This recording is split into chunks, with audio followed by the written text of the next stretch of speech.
Hello everyone, good evening. Welcome to Old Trafford Odyssey. I'm Ankit and this is your latest Manchester United news. So let's start tonight with the big one. Erik Ten Hag left fuming and frustrated with this never-ending takeover saga as it completely wrecks all of his transfer plans.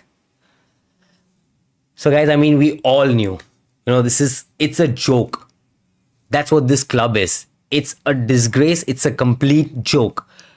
When this entire takeover transfer saga began back in November, we were told that there were news reports coming in that the target was to get this deal done by the end of March. And we're still almost at the end of June with absolutely no significant update. And we all had fears that this takeover saga, if it keeps on stretching, it will end up completely messing up our transfer window, which is the last thing Erik Ten Hag needs. And seems like all our fears have actually started to become real.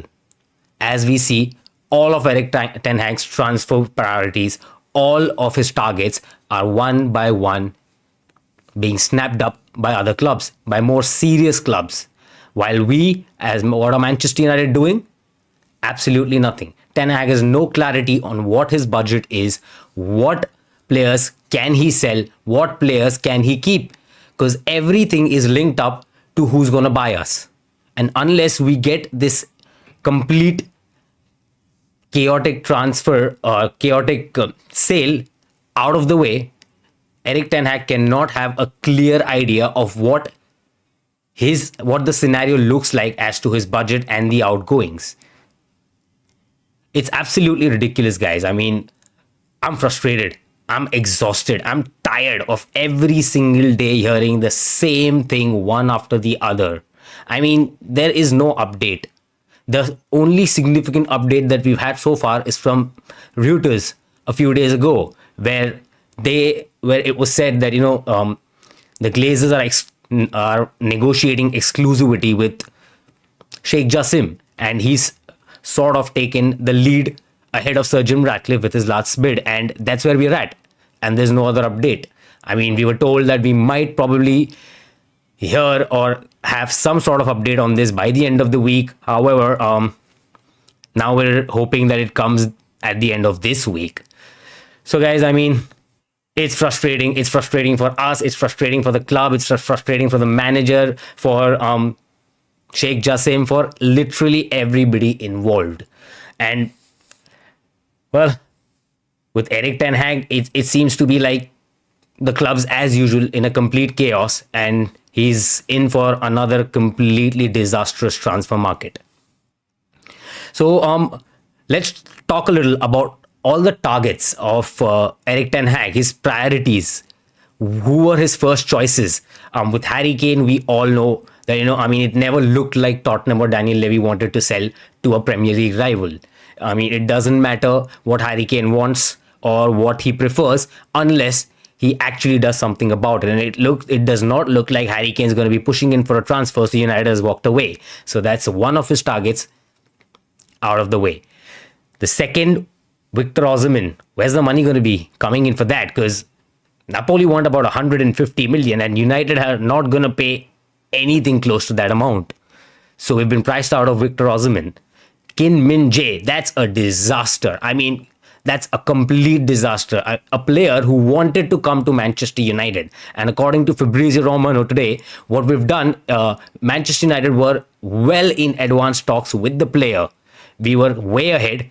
However, United never gave any confirmation to the player or the club about the release clause, that they will be paying that release clause. Because we're stuck. We don't know whether we can pay about 50 million, that's his release clause, unless we know what's happening with Harry Maguire. And what is up with Harry Maguire? We're hearing that, he's supposed to have a meeting with Erik Ten Hag to decide his future. But why now? This should have been done when that season was over. It should have been done immediately after the season was over. Why are we still waiting on him having a meeting? This is absolutely ridiculous.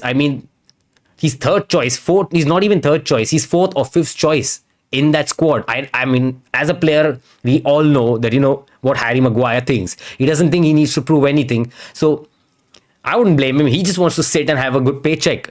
I mean, he has no issues in the England squad. Gareth Southgate is going to pick him no matter what, whether he plays or no. We all know that Southgate has his own favorite players and he's going to pick them over anybody else, whether they're good or they're not. So Harry Maguire is reluctant to leave and we can't force him out. That's what we've always been. We're stuck. We're stuck with these useless players that we buy on atrocious amount of fees and atrocious wages that we get stuck with. And it seems like we are never going to learn. Because Marcus Rashford reportedly has been offered £375,000 a week. What do you guys think? Is Marcus Rashford worth £375,000 a week?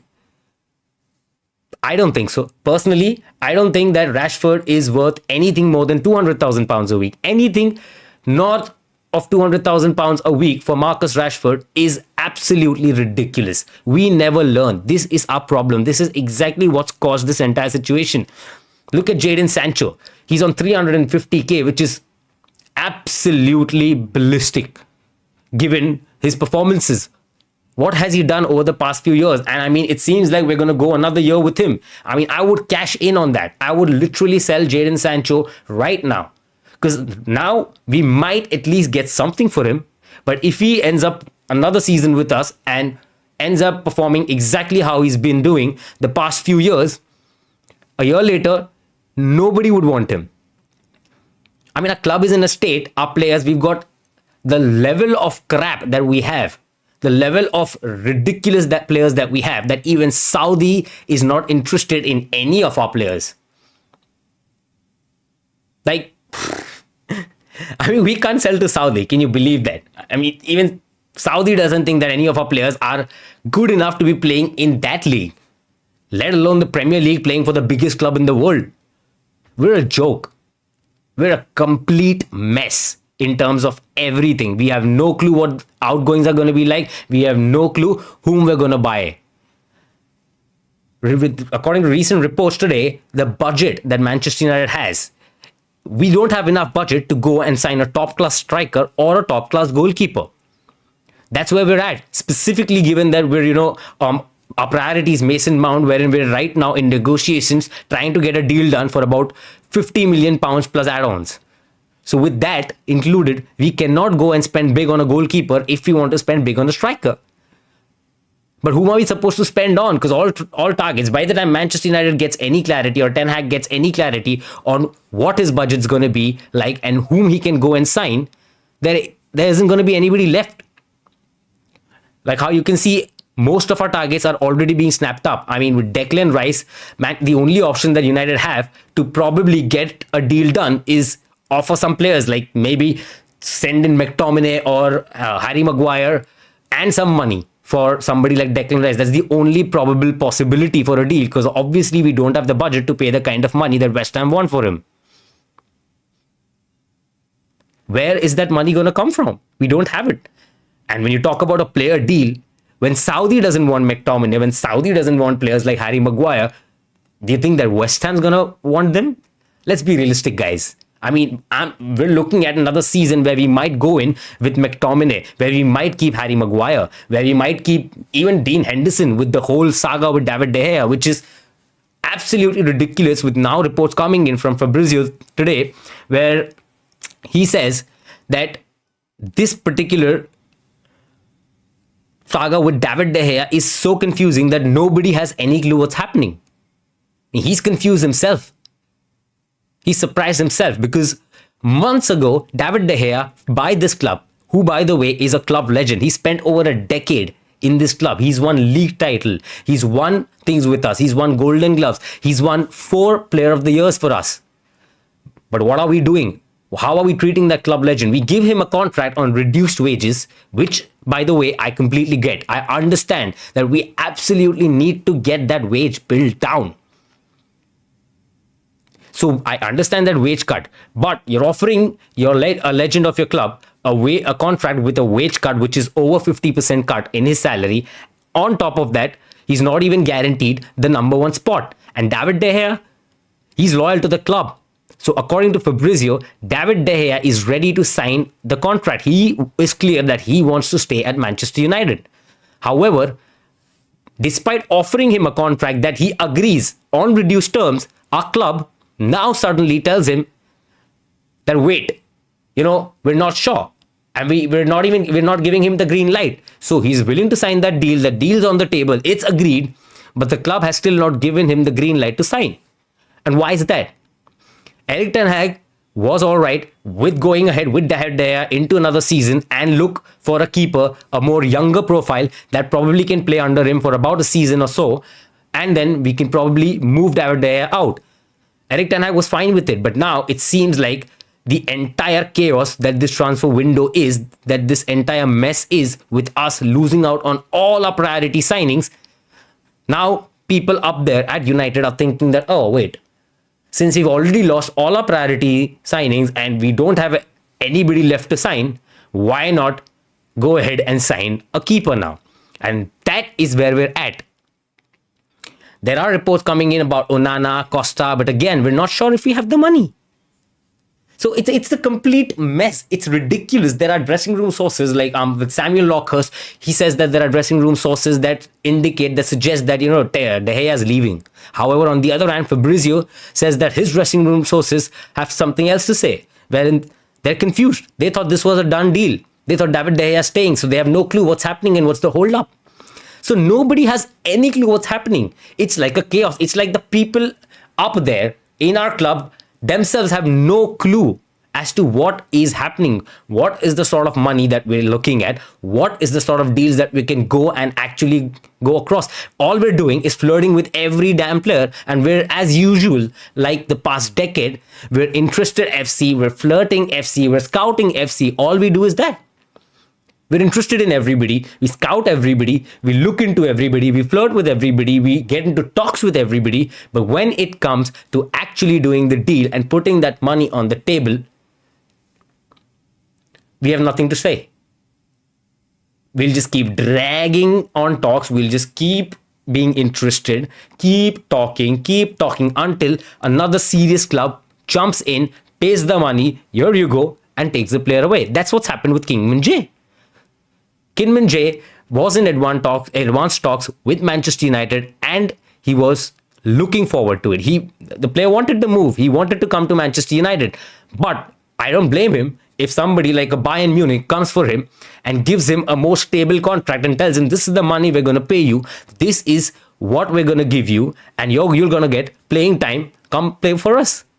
Whereas Manchester United, oh, we want you, oh, we like you, we'll give you this wages, oh, we'll give you that. But wait a minute, we're not sure whether we can pay the money yet. That's where we're at. And it's ridiculous that now we've lost Kim Min-jae and we're down to now being linked to players like Axel Diassi. That's a massive downgrade from Kim Min-jae. A massive downgrade. It's frustrating.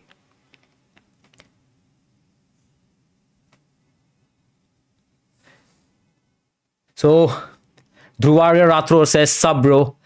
Sub man, I mean, all good. I'm just a bit frustrated with the entire mess that, our club is.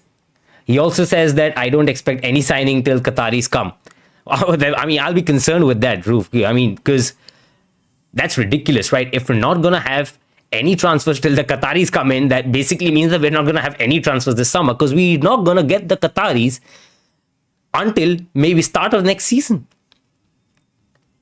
It's going to take time, guys. I mean, we're not even at a stage where we've announced a winner or a preferred bidder yet. It will take about 12 weeks minimum, even after we announce it, for Qataris to get a hold of the club. It's going to take a hell lot of time, man. There are a lot of things to be done. With Sheikh Jassim, he needs to buy 100% of the club. That's what his offer is. We need to delist stocks from the New York Stock Exchange. There's so much to be done. He needs to go through the Premier League directors and owners tests and etc., which will take 10 to 12 weeks. So we're not getting the Qatari till the time the transfer window is over and maybe 2 to 3 games down the next season. So the Qatari summer that everybody's hoping for, I'm sorry. I don't, want to put anybody down, But these are the facts. This is the truth, that we are not having a Qatari summer. Yes, we might still end up spending 200 million, but that's not enough for where our squad's at. We have absolutely no squad depth. We can't score to save a life. And yet, people in our fan base think that David De Gea, a goalkeeper, is our number one problem when we've had the most amount of clean sheets this season. We can't score to save a life. We need a striker and a central midfielder. I'm all in to move ahead from David De Gea to get a more modern keeper. Completely agree, but not by sacrificing more priority positions like the goalkeeper and central midfield. So Dhruvarya Rathore again says that if a deal is confirmed, the debt can be cleared and funds can be injected before the complete takeover. I completely agree. That's a good point, Dhruv. But what you got to understand is, even with the debt cleared, that, as reported a few days ago, and we also discussed it in this show, that will add about 50 million onto a transfer budget. Now, you got to understand that a transfer budget is about 120 or 150 to begin with. Even if you add that 50, that makes it to 200. And then anything over that is completely dependent on outgoings, which there are none, it looks like, for now. Because nobody out there wants our players, because they're absolutely terrible. So what are we going to do if we have only 200 million to spend? How can we go ahead and get everything that Ten Hag needs? He's already losing out on his first and second choice options.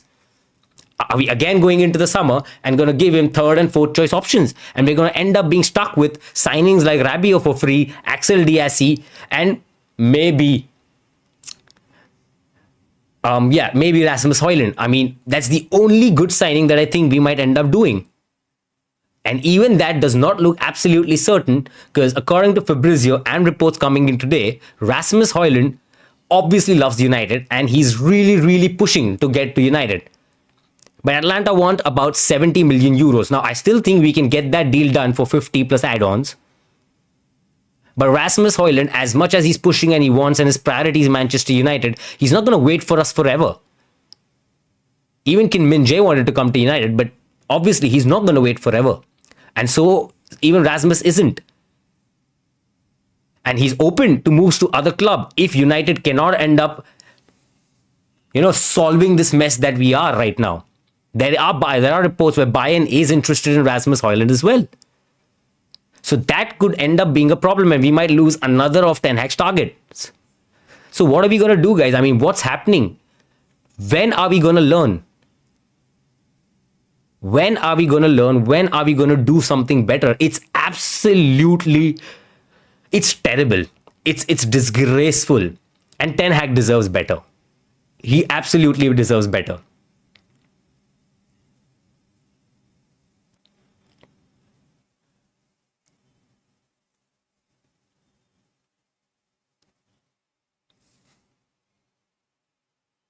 Agreed. So Dhruvarya Rathore again says that, we can still get Kim Min-jae, but have to offer him a higher package.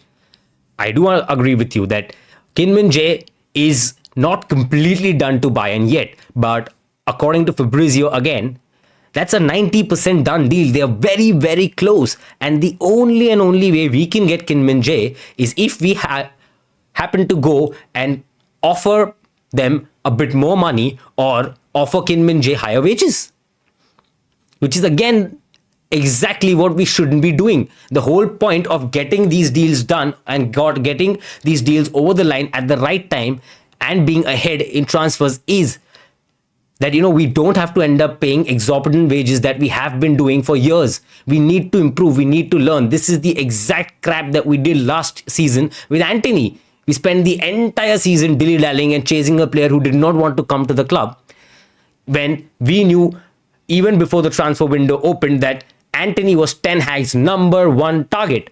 But we waited all the way till the end of the transfer window to go and bid for Antony when Ajax didn't want to sell anymore. They already sell most of their players and they did not want to sell, and we had no option but to play exorbitant fees again for Antony, and we ended up putting him on a 200 grand a week straight from 20 grand a week. I mean, that's ridiculous.